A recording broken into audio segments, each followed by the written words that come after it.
Hello, hello, and welcome back to Minotaur Hotel. We're back with the other Minotaur and friends, right? Right. Can't wait for Hinterlands 3. His lips part to say something, but as approaching Discord, Discord makes him freeze. Outside, you hear a car approaching. From your respective angle, only Asterion can see the car. He lets out a sputtering cough, just as large a presence. Trundles in. Whew.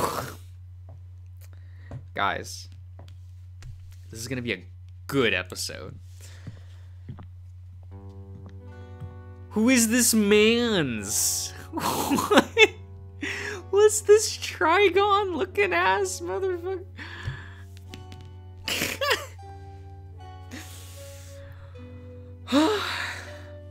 Okay.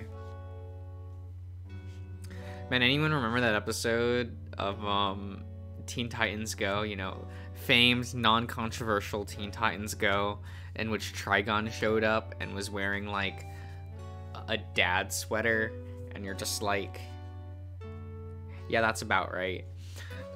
Good afternoon. The creature between you and Asterion carries a suitcase in either hand. One small enough to carry at his side, and the other a storage trunk too unwieldy not to drag. Unwieldy. Oh, he's got a gut. Okay. He gives Asterion only a passing glance before settling on you. Pardon my ignorance, but is this establishment a hotel? He snorts, but his hardened nostrils do not flare. His throat lets out a grave hum, almost a purring, and his body emits a bonfire's warmth. Praise the sun. Yes, this is a hotel. He remains unfazed by your delayed response. Excellent. Once more, pardon my ignorance. I saw no sign on the road indicating this place's nature or its name. Regardless, I am glad the directions were correct. Please excuse my untimely arrival. Assuming you have vacancy for a guest without a booking, I would like to check in. If possible, I would like to stay for 28 days. He pulls out from his pockets a booklet and credit card and lays them on the desk. Robert. Okay. You will find my documentation is in order. My name is Robert of Geneva, and you may consider me a Swiss citizen. You may check my passport. You will find I am a law-abiding citizen, like any other. I see. You open his passport. Its pages are filled with stamps from all over the world. The page with his personal information features the picture of a surly-looking man. It does bear some resemblance to the demon in front of you, albeit only in a very abstract way. As your eyes focus on it, however, the enchantment fades away, and gradually Robert's face is revealed beneath the glamour. Well, I suppose it all checks out. If you could just fill out these forms, sir. With pleasure. He's got glasses. Okay.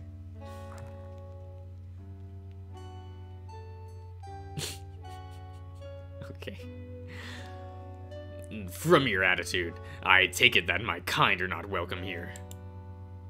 This hotel takes in those who are lost. If you found your way here, then I take it you fit the bill. As with any guest, you will be welcome as long as you abide by our code of conduct.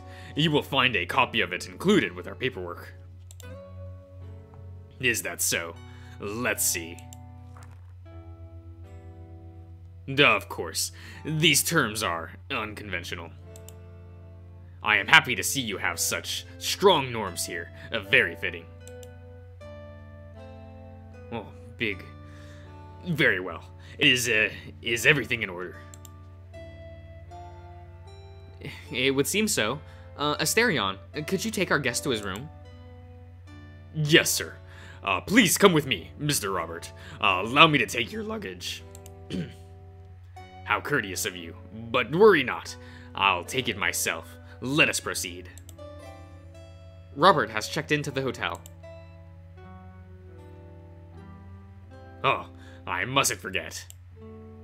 I happened to find a lost traveler while on my way here. Good senses told me to ignore him, but the acrid landscape convinced me otherwise. I gave him a ride, but as you can see, my passport seems to have malfunctioned. The poor fella has quite a scare. He must still be recovering in the parking lot. If you would be so kind, could you offer him some support? Of course, it would be our pleasure. We can have a room prepared for him as well. Perhaps he will appreciate your offer. Very well. I won't take any more of your time. Mr. Asterion. What a traditional name. Oh, this is good smirk. Mr. Asterion, let us proceed.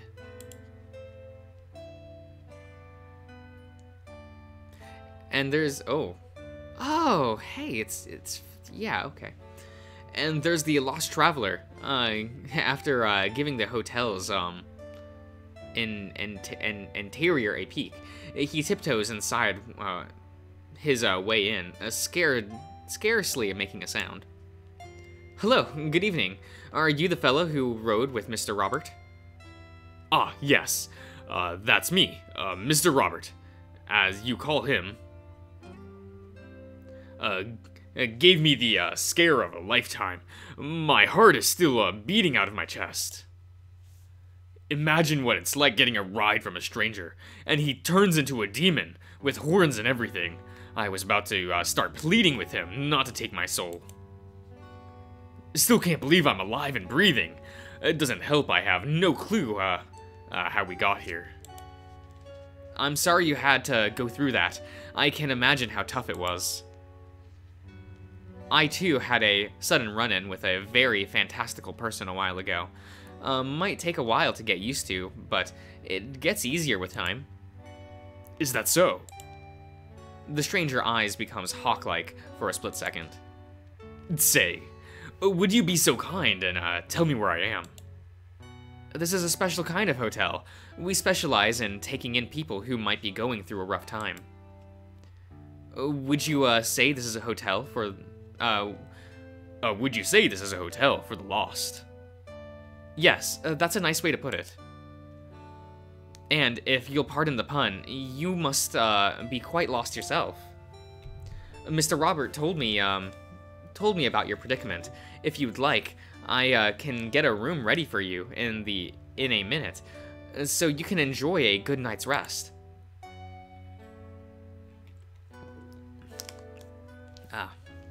What a kind gesture. I would gladly accept it, except I'm afraid I haven't mentioned the pricing. I'm afraid you haven't mentioned the pricing. You don't have to worry about that. This operation is essentially humanitarian in nature. We don't need to charge, and and if we ever did, our targeted clientele doesn't necessarily always have much money to spare. No charge, huh? Now, I don't mean to look a gift horse in the mouth, but is that some kind of trick? Nothing in this fine print. Nothing in the fine print I should be aware of. Are you going to you were going to twist something around and perhaps say the price was my soul or something? Not at all. There's no twist. Besides, if someone were to snatch your soul, I'd place a higher bet on the horned demon than the unassuming human. Well, you know what they say. Appearances can be deceiving. Very well. I suppose I can reject your hospitality. Although, I wonder how you keep the lights on this place. Like this, if you're not charging for a room and board. Magic and the creative use thereof. That doesn't sound exactly That doesn't exactly inspire confidence, buddy. The magic of hospitality, that is. Now that's better. Shall I prick my finger and sign in blood, then? Just fill out this form, if you will. Sorry to say, there will be no soul shenanigans or blood pacts. My business partner would not approve. Whoa, big. The traveler's hand flows over the paper, leaving behind an uninterrupted trail of a line of fine calligraphy. He passes it back over to you with both hands once he has finished. You need to do a double take to be sure you got it right. Very well, Mr. Jean Clement. From Bordeaux, France. That's correct. Although friends, just call me, Jean. You look up to the traveler, now with your own set of hawk eyes. That's a very remarkable name. Classy, isn't it? It was my father's idea, to honor his uncles. My father does that sort of thing all the time. Now, I'm afraid I didn't get your name, Mr. Just call me Mr. Josh. I suppose you must be tired. How about I give you a quick tour of the facility and escort you to your room? Mr. Josh, now that is quite peculiar. In what way? I'm a delivery man, you see, and I was tasked with making a delivery to a certain hotel for the lost for a man called Mr. Josh. What a welcome surprise. This was perhaps the hardest job of my entire life. Finding you was nothing short of a Herculean task. But it would seem fate, in the form of a demon, has brought us together. I suppose getting to this hotel might be an arcane task indeed. Sorry it caused you so much trouble. That said, would you rather leave business for later tonight? You are a guest, and it would be awfully impolite of me to not afford you the chance to wash up and have a proper meal first. Huh, hospitality still lives. Very well, I'll take you up on your offer. We can reconvene later tonight, after I've had some time to relax. If your facilities are half as good as your manners, then I'm sure you'll leave nothing to be desired.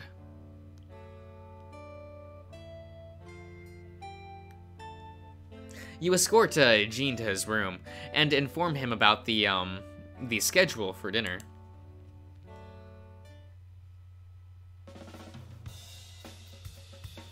Later in the night. Small. Big. Nono fetches your and Asterion's order. You didn't even have to correct his notes this time, or remind him not to walk to the kitchen on all fours. Asterion plays with a few crystals from a jar he had left on what seems to have become your designated table. Peculiar day, wouldn't you say? Not every day we get.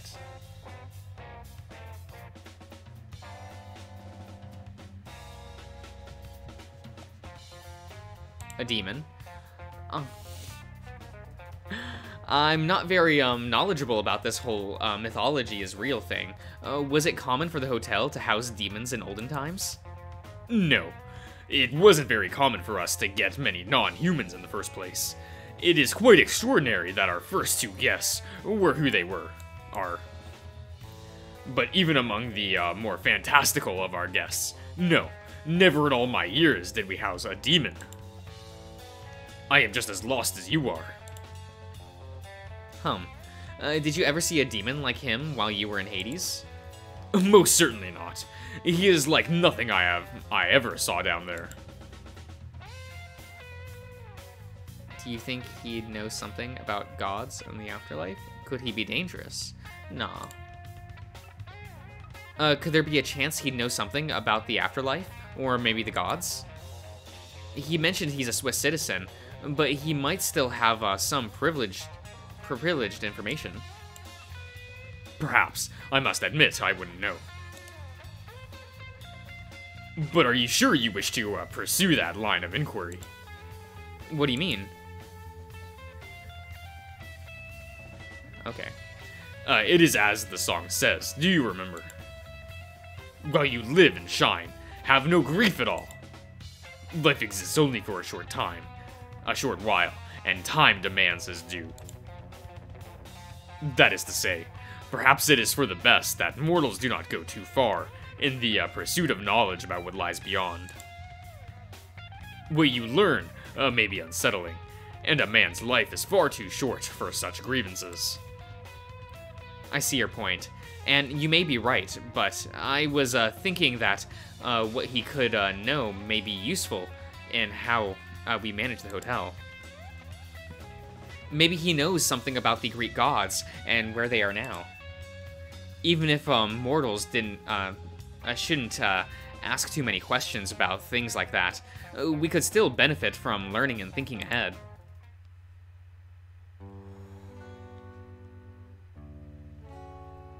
Big. Your conversation is cut short as you and Asterion notice a duo approaching your table. None other than Jean and the Jean delivery man and Robert the demon. You and Asterion straighten up. Good evening, gentlemen. Bonjour. What a fine night you have. So graciously provided. Robert and I couldn't let it pass without taking a minute to compliment your hospitality. Indeed, you are leading a fine establishment, Mr. Josh. It's truly a sight to behold. Okay. That is very kind of you. It's a relief to hear such words. I'll take them as a confirmation that we are succeeding in our mission. That said, I cannot lose the chance to clarify, Mr. Robert. My dear friend Asterion here is my co-owner of this hotel. Truth be told, we're both the brains and bronze of the operation. More often than not, I find myself playing only a supporting role in facilitating his good work. Once more, your kindness is dearly welcome, but it should be directed at my partner instead of me. Is that so? I stand corrected then. Mr. Asterion, I am thoroughly impressed with the structure you have here. You are very kind, sir. Would the two of you care to join us for dinner tonight? Don't mind if I do. Oh, okay. Tell me, who designed this place? Before coming to this lounge, I took a stroll, and it seemed as if the hallway stretched on forever, branching left and right, every half a dozen doors. Common sense told me I'd become irreversibly lost if I wandered too far. But I'd find my way back to the reception in the blink of an eye if I so much as thought about returning. How was this effect achieved? I absolutely must know more about the architecture behind it. Oh, the architect. It was my... He grasps at the words he wishes to say, somewhat lost in possibilities. Endless possibilities? Okay. He directs only the briefest glances towards you. The Minotaur searches your face for disapproval, jealousy, pride, but finding nothing of the sort, Asterion returns his gaze to the two guests. The hotel is very old. It was a distant ancestor of mine who engineered it. But its latest iterations,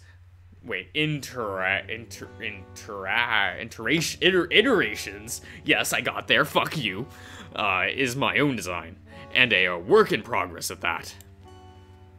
As for the hallways, I do wish I could share the knowledge with you, but my forefathers would not look kindly on it. How unfortunate. I am sure many a mathematician would appreciate learning your forefathers' methods, but your rejection is easy to accept. If you'll not think it presumptuous, I shall consider it a secret of Minotaurs. How fitting it is that in the modern days, modern days, so destitute of wonder, your kind would still command, command ancient traditions. And to think that the whole world of mythical beings, even I, believed your lineage to be only a legend. Pardon, buddy. If you'll excuse my bluntness, you're a demon. Likewise, if I understand correctly, you were talking about this place being some kind of infinite hotel.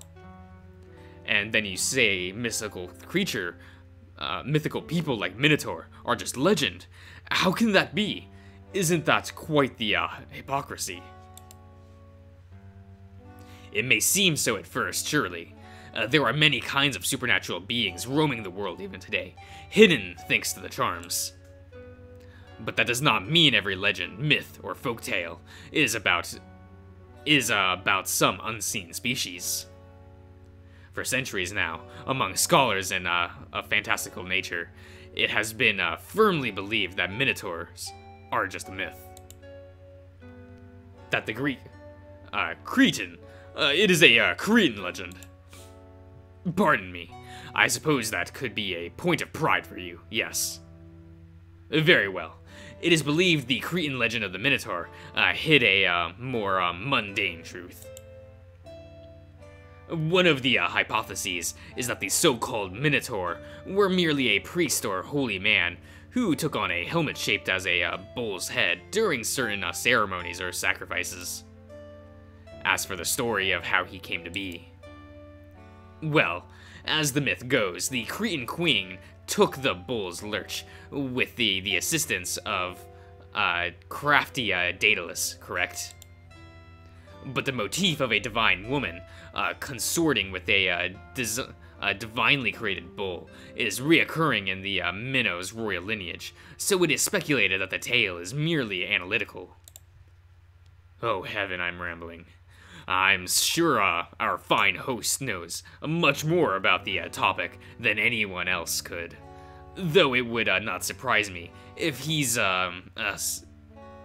somehow bound to secrecy. Secrecy. I can get there. Fuck you.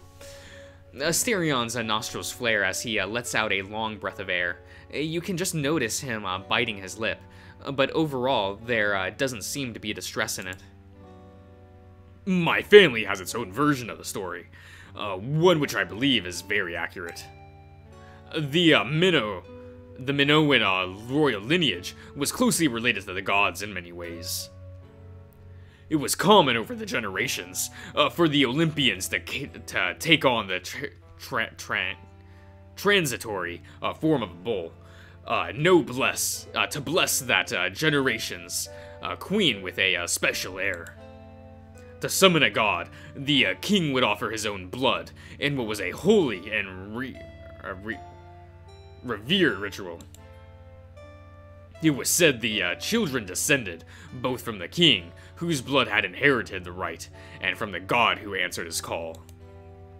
Wait, so if queens often did that as a respected ritual, what made passive?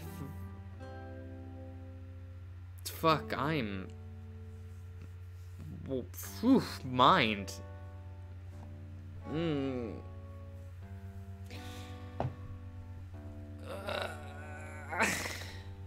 Oh my god. Did I hurt my back? I hope so. That'd be fucking hysterical. No, wait. Nah. I'm fine. I'm fine. I am... Yeah. What's-her-face's actions, any different? There was no blessing in her case, only a curse. Asterion's eyes wander to yours. You blink, and he does the same with a face as stoic as stone. I think I'm gonna end the part here. I'm not tired, but I am drifting. Like, my mind is drifting. I'm, like, leaning back and forth. I just don't, I think I'm a little bit lost. but that's okay.